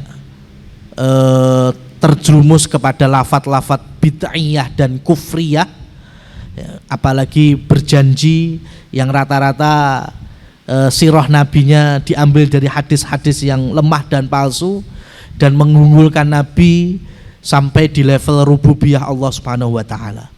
Maka sarannya jangan ikut, ya, jangan mensponsori, jangan berta'awun, dan kalau bisa dijelaskan kepada mertuanya ini jauh lebih baik. Silahkan melalui pendekatan persuasif menjelaskan kepada mertua bahwa perbuatan-perbuatan itu tidak ada contohnya dari Nabi dan para sahabat. Wallahu a'lam bissawab. Ya. Kiranya telah cukup dari materi serta tata jawab, dan kita akhiri dengan berdoa kepada Allah Subhanahu wa taala, semoga diberkahi waktu dan ilmu kita, dan semoga Allah Subhanahu wa taala memudahkan kita berjalan di atas istiqomah, di atas tauhid, dan istiqomah di atas sunnah nabinya sallallahu alaihi wasallam. Fa subhanakallahumma wa bihamdika asyhadu an la ilaha illa anta astaghfiruka wa atubu ilaik. Wassalamualaikum warahmatullahi wabarakatuh.